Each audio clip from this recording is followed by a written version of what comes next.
जय श्री परशुराम। नमस्कार दोस्तों, स्वागत है आप सभी का इस पावन अवसर पर।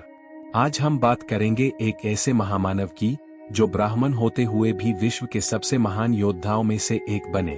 एक ऐसे अवतार की कथा सुनेंगे जो धर्म की रक्षा और अधर्म के विनाश के लिए अवतरित हुए।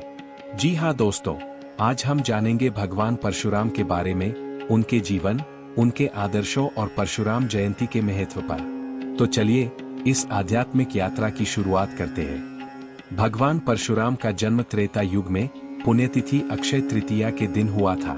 उनके पिता महर्षि जमदग्नि सप्तऋषियों में से एक माने जाते थे और माता रेणुका तपस्विनी थी। कहते हैं कि देवताओं और ऋषियों ने अधर्म और अत्याचार से त्रस्त होकर भगवान विष्णु से प्रार्थना की थी।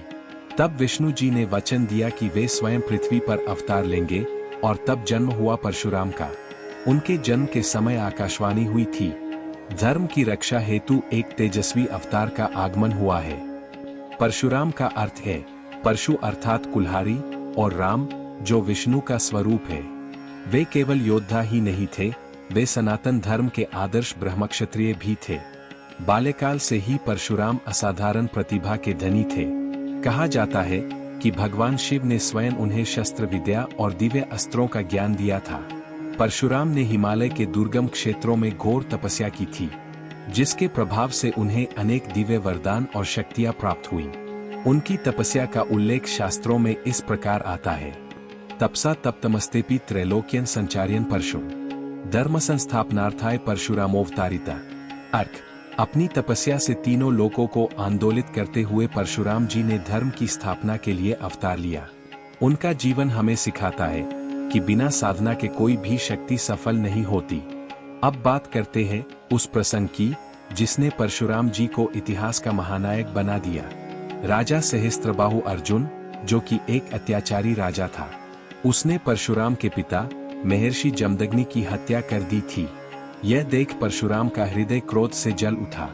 उन्होंने प्रतिज्ञा ली, मैं पृथ्वी को अत्याचारी क्षत्रियों से मुक्त करूंगा। इसके बाद परशुराम ने अपनी परशु उठाई और 21 बार पृथ्वी को अन्यायी क्षत्रियों से मुक्त किया।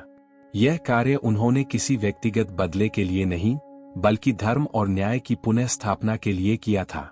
उनके इस संकल्प की महिमा वेदों और पुराणों में भी गाई जाती है।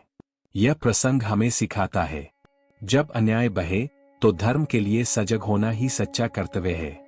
एक और प्रसिद्ध कथा, जब भगवान श्री राम ने जनकपुरी में भगवान शिव के धनुष को भंग किया तो परशुराम जी ने कुपित होकर राम को ललकारा, परंतु राम के विनम्र स्वभाव और मर्यादा ने उनका क्रोध शांत कर दिया।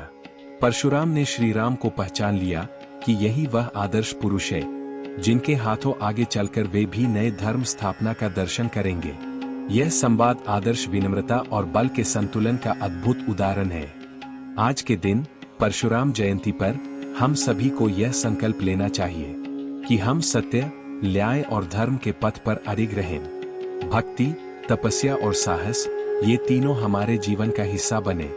आज कई स्थानों पर विशेष पूजा, हवन, दान और शोभा यात्राएं निकाली जाती है। ब्राह्मणों को भोजन कराना और जरूरतमंदों की सहायता करना इस दिन का विशेष पुण्य कार्य माना जाता है। भगवान परशुराम से प्रार्थना करें, ह्रीं परशुरामाय नमः। अर्घ, परशुराम जी को नमन कर धर्म की राह पर चलने का संकल्प ले। दोस्तों, परशुराम जी का जीवन हमें सिखाता है कि बल तभी सार्थक है जब उसमें भक्ति और सेवा का भाव हो। अगर आपको यह वीडियो पसंद आया हो तो कृपया इसे लाइक करें, कमेंट में जय परशुराम लिखें और चैनल को सब्सक्राइब करना ना भूलें।